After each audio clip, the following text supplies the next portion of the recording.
Eu sou Kátia Cristina, sou teóloga, sou liturgista, sou missionária da Congregação de Nossa Senhora das Cônegas de Santo Agostinho e atualmente sou estudante de psicologia.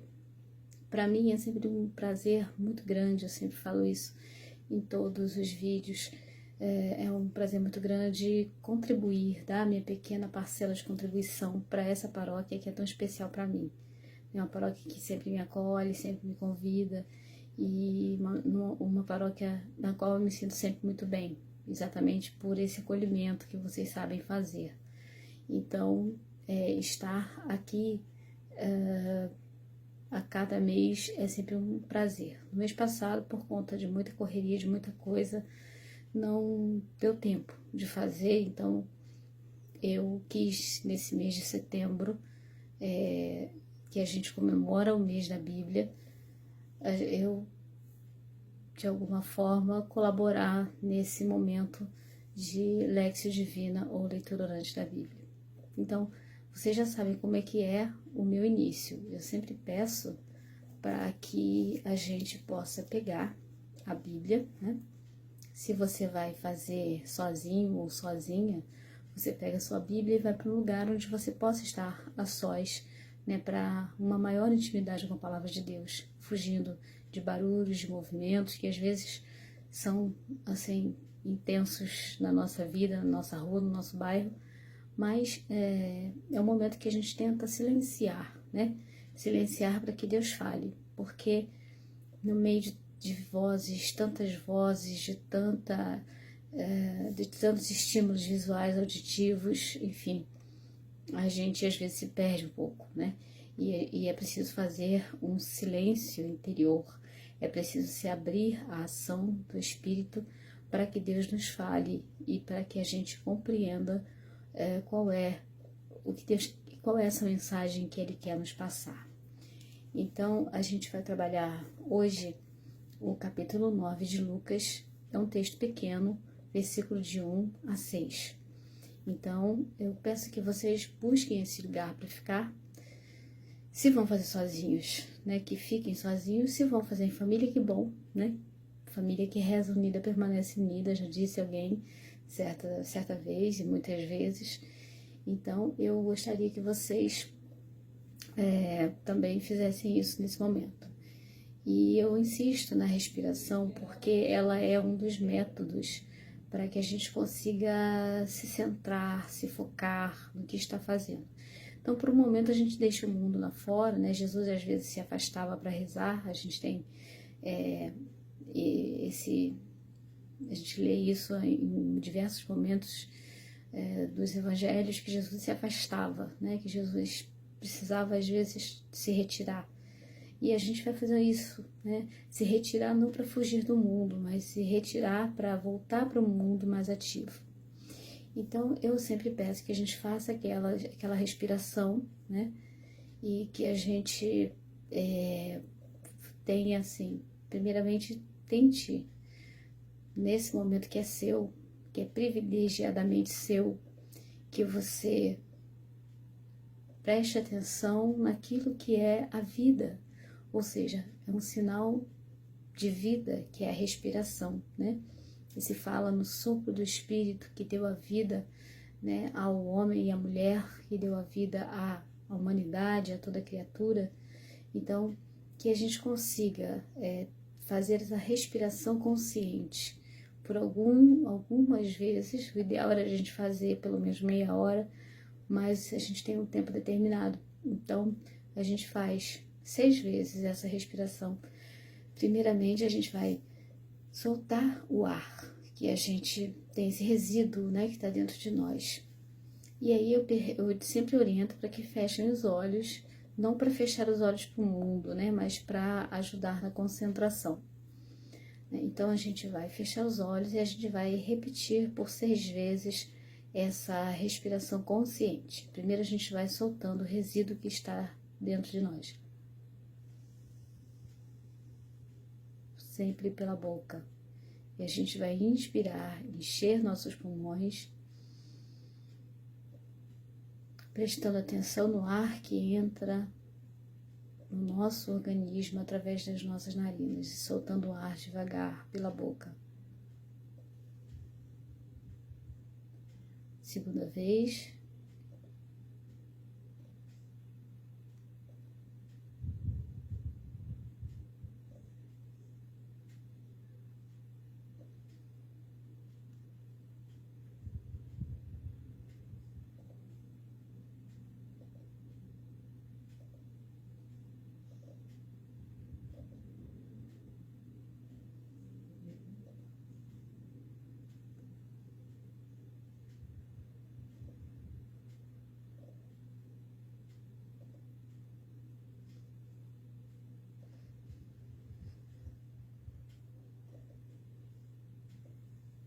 Então, nós estamos aqui tentando nos colocar na presença do Senhor, tentando voltar toda a nossa atenção para esse momento de meditação da Palavra de Deus, nesse mês que é o mês da Bíblia, que é tão querida por nós, que norteia a igreja, os nossos caminhos, a nossa vida, é a lâmpada para os nossos pés e luz para o nosso caminho.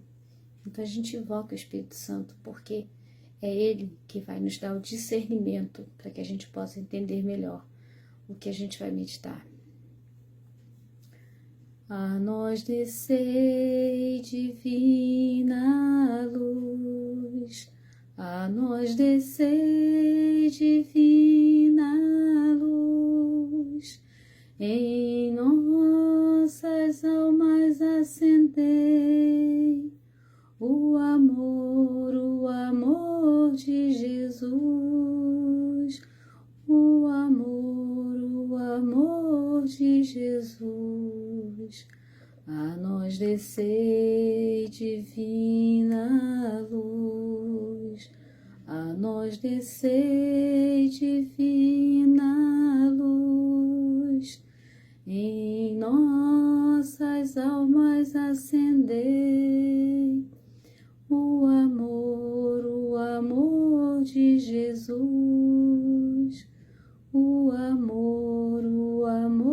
de Jesus, o amor de Jesus, o amor de Jesus.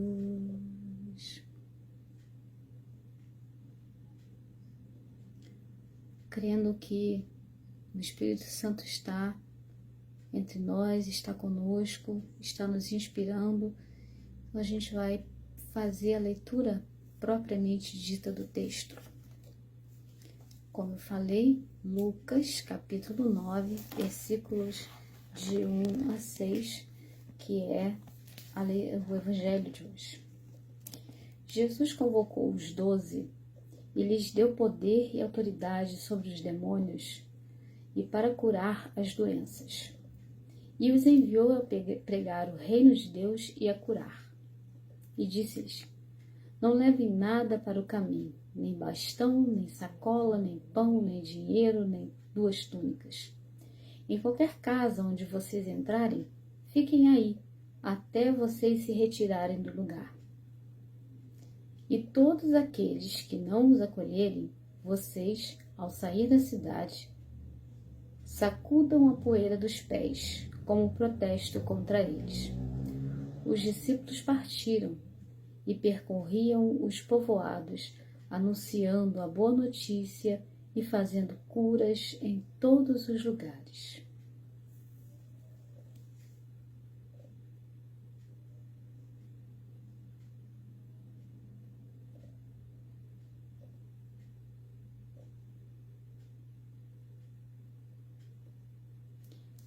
Depois que ouvimos o Evangelho, sempre fazemos esse momento de silêncio para que a gente comece a exatamente meditar sobre a palavra.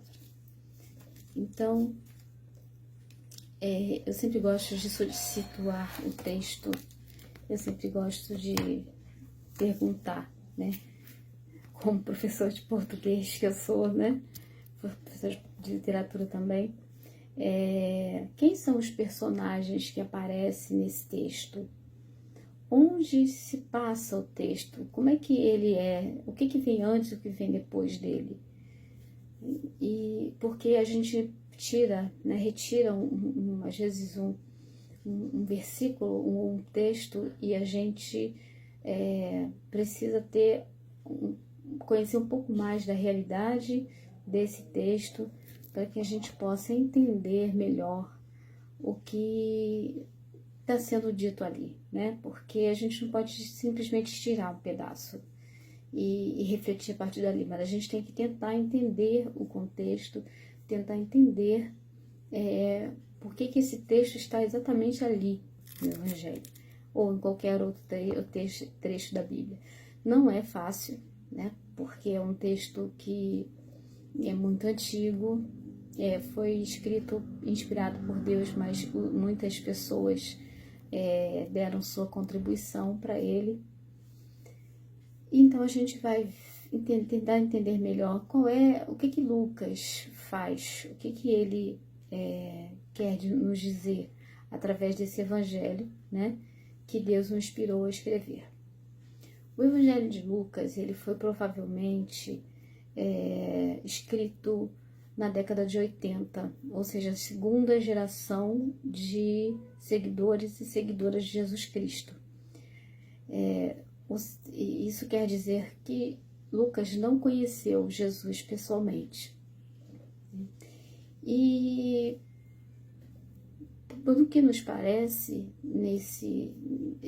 tentando entender melhor o contexto em que o Evangelho foi escrito, ele parece que quer reavivar a fé dos cristãos, porque os primeiros cristãos, eles esperavam uma volta iminente de Jesus, né?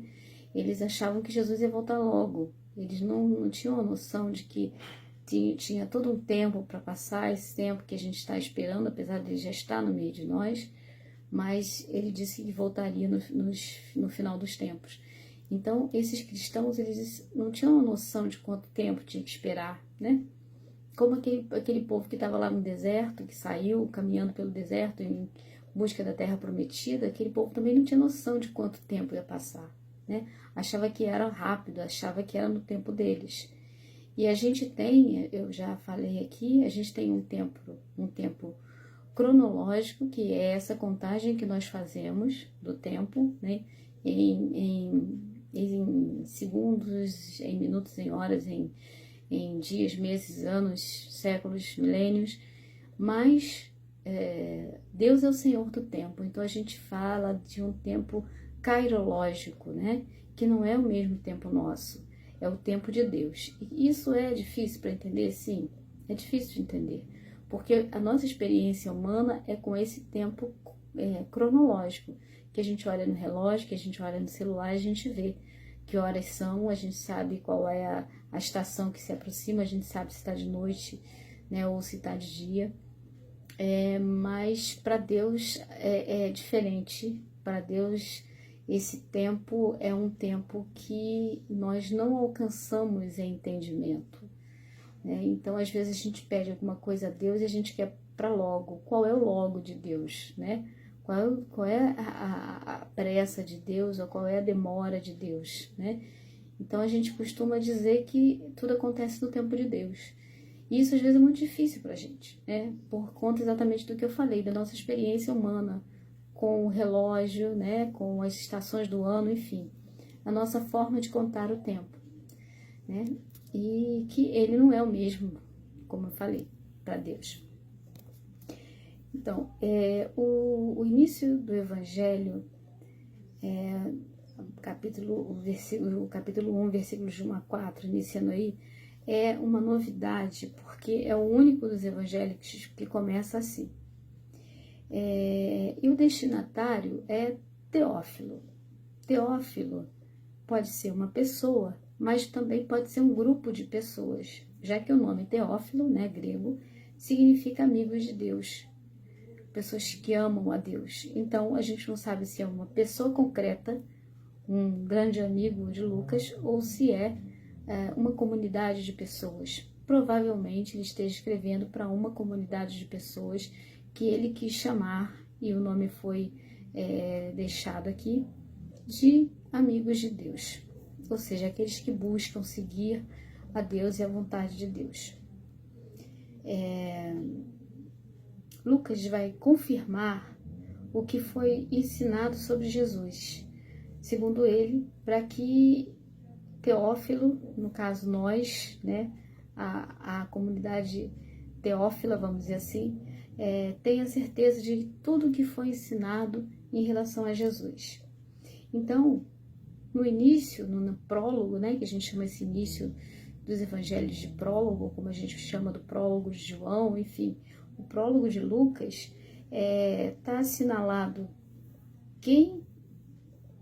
a quem foi escrito, né, Teófilo, o método, que foi a investigação de tudo que Jesus fez, de tudo que se falava sobre Jesus, e sobre o que qual a finalidade, né? Que como eu falei, para que se tenha certeza de tudo que foi dito em relação a Jesus. Provavelmente, como eu falei, tinha gente desanimando na fé porque estava demorando muito para Jesus voltar, né? E as coisas acontecendo, logo viria a perseguição dos cristãos. Então, provavelmente, as pessoas estavam meio desanimadas, com pressa, ansiosas, né?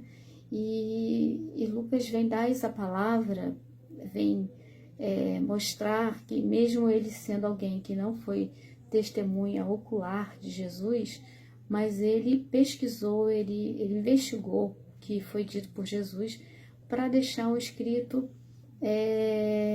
sistematizado, vamos dizer assim, né? Quando a gente tem frases soltas, a gente tem ditos e a gente resolve fazer um texto organizando aquela história, né? Então esse texto é um texto que foi organizado e Lucas fala exatamente isso. Esse evangelho ele mostra a infância de Jesus, né? Fala do seu nascimento, fala que o Salvador entra na história humana, né? Eu gosto de dizer assim, que no advento a gente está esperando o Natal, que é quando Deus vem para a nossa humana história, Deus se encarna na nossa história, né?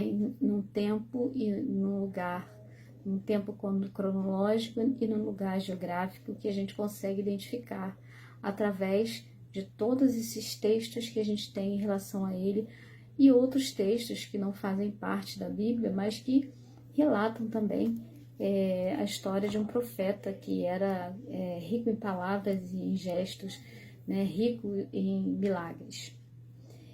Esse evangelho de Lucas, ele mostra a genealogia de Jesus, ou seja, ele mostra de quem Jesus é descendente.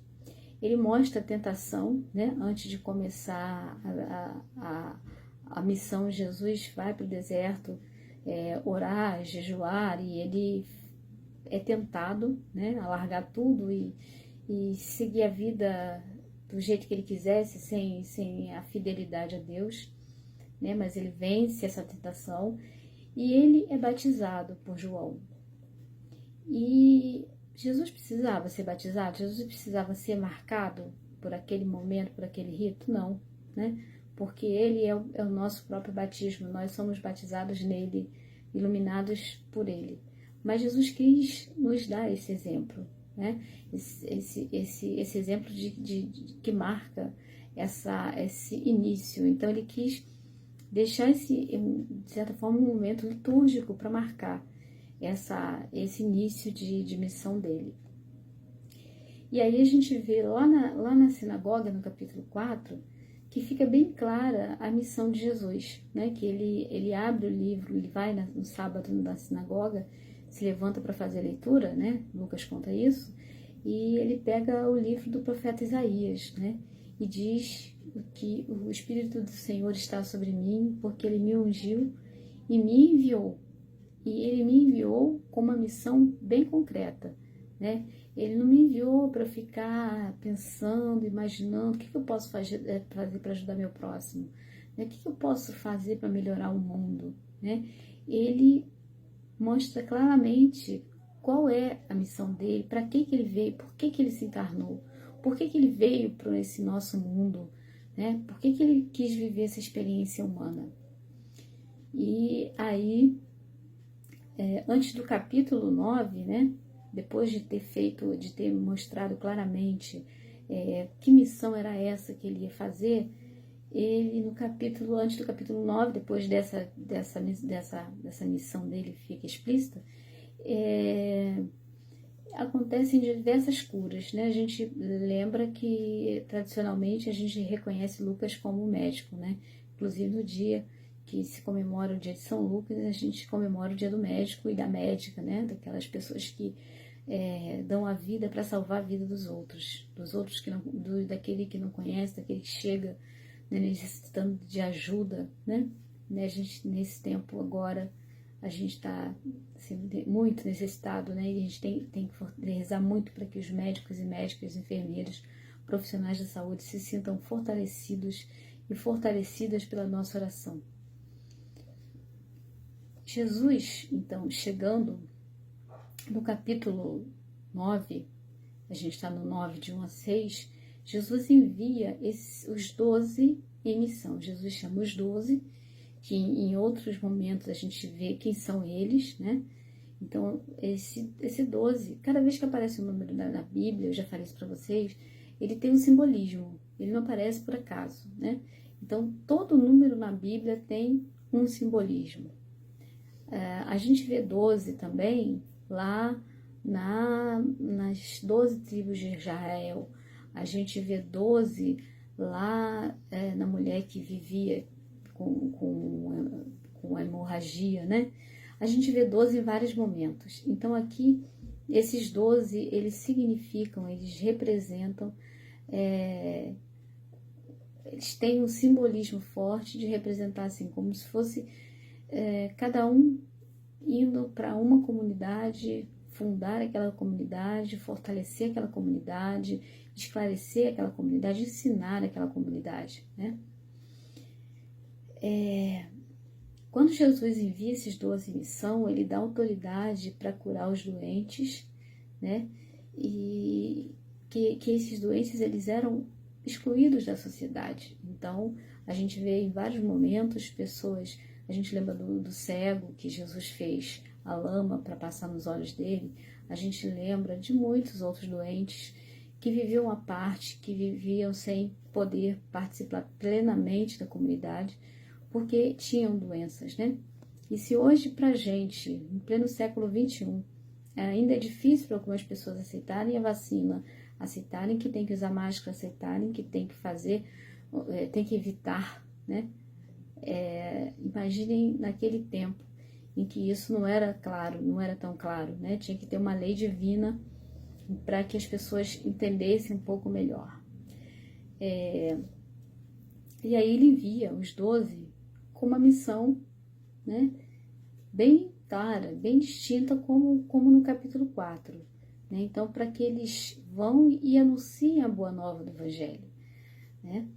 O Papa Francisco, no domingo passado, ele disse que se alguém quer sobressair, que sirva.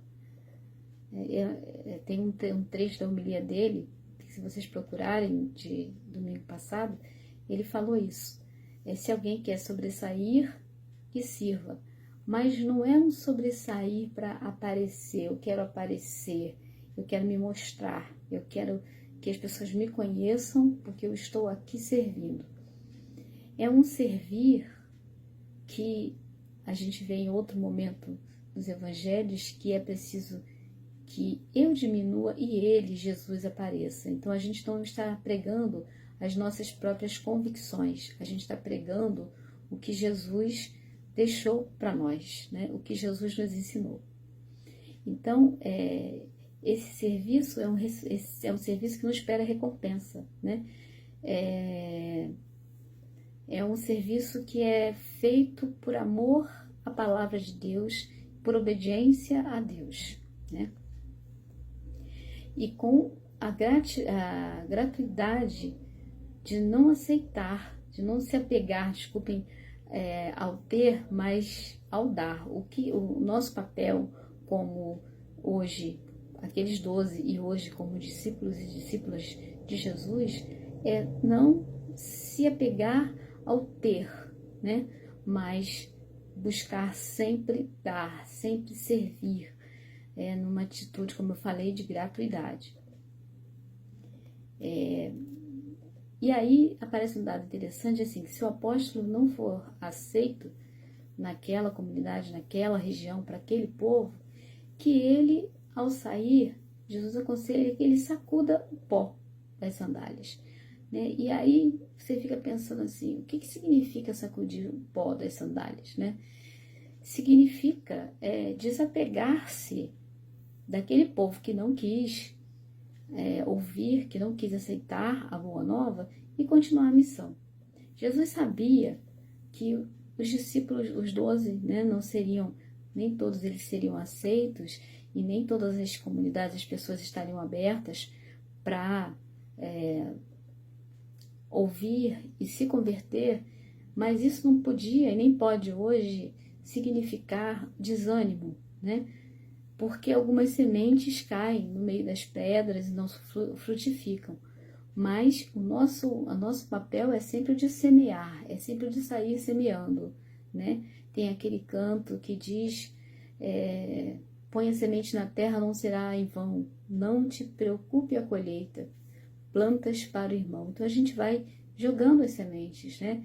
Claro que a gente queria que todo o coração fosse uma terra fértil, onde ela pudesse frutificar, mas até isso a gente pode fazer, né? A gente tem o livre-arbítrio de aceitar ou não o que é dito. Então, Jesus sabia que isso ia acontecer, né? Porque ele mesmo não foi muito bem recebido em sua pátria. Ele fala isso, ele chega a dizer, né? Então, apesar de tudo isso, a gente continua, né? A gente segue em missão, a gente continua a nossa, mais do que pregar, né? A nossa pregação, ela tem que ser a nossa própria vida, a nossa atitude diante de nós mesmos, da sociedade, dos ambientes onde nós convivemos, seja a igreja, seja o trabalho, seja a escola, seja a faculdade, a família, né? Que a nossa primeira igreja é a igreja doméstica, é a família. Então a gente precisa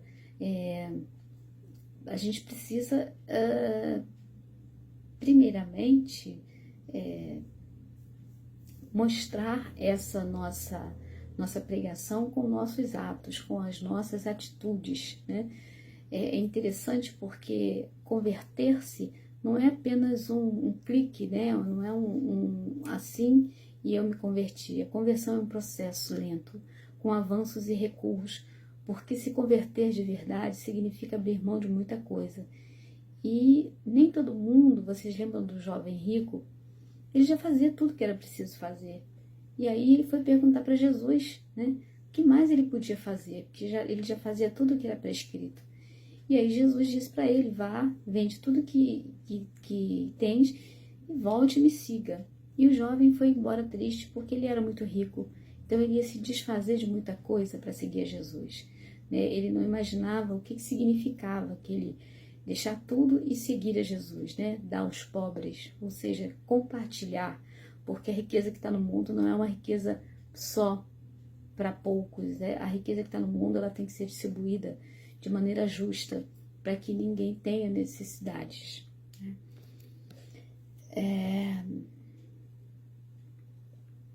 E sempre vai haver alguém a ser evangelizado, um grupo a ser evangelizado. Vocês lembrem que quando nós proclamamos a palavra, quem primeiro é evangelizado pela palavra é aquele que proclama, né? Aquele que lê. Então, o primeiro a ser evangelizado sou eu. E depois eu vou, com a minha atitude diferente, com a minha ética de seguidor de Jesus Cristo, porque não basta ser cristão, tem que seguir Jesus Cristo, né? Não basta o título estampado na testa, né? É mais do que isso, a nossa atitude tem que ser uma atitude cristã. Os nossos gestos, a forma como eu trato as outras pessoas, como eu lido com as outras pessoas, principalmente com os mais pobres, né?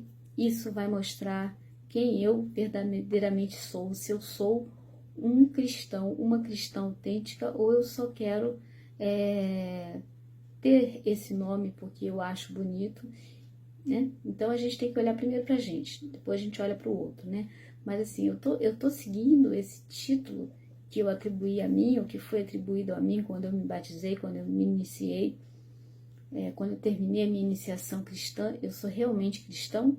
Ou eu só tenho esse título e não sigo, não faço, não aceito as atitudes, as condições, melhor dizendo, para ser compreendido como cristão, né? Como o bom samaritano, que ele nem era cristão, né? Mas ele soube ser o outro para aquele que tinha necessidade. No mundo atual, né, nós somos marcados por tanta dor e sofrimento. A gente está 1 ano e meio nessa pandemia, né? A gente está chegando a quase 600 mil mortos, né? E todo dia a gente tem notícia de alguém que se contaminou, de alguém que morreu. Mesmo que a gente já tenha vacina, mesmo que a gente tenha vários tipos de vacina para a Covid, mas a gente ainda insiste em não usar máscara, a gente ainda insiste em aglomerar, a gente ainda insiste em fazer o que não deve, né? E assim a gente não escolhe a vida, né? A vida está diante da gente, como é dito em Deuteronômio, e nem sempre a gente escolhe a vida. Às vezes a gente escolhe a morte, às vezes a gente escolhe fazer o que não é correto fazer. Então a gente tem até esse livre-arbítrio para escolher o melhor, escolher a vida.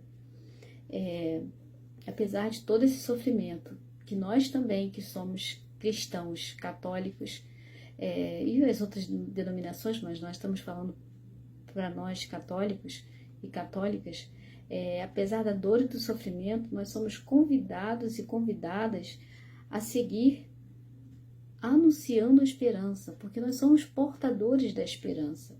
Eu gosto de repetir aquela frase de que se um crucificado na história ressuscitou, nós que o seguimos também podemos ressuscitar, porque esse é o nosso grande desejo, né?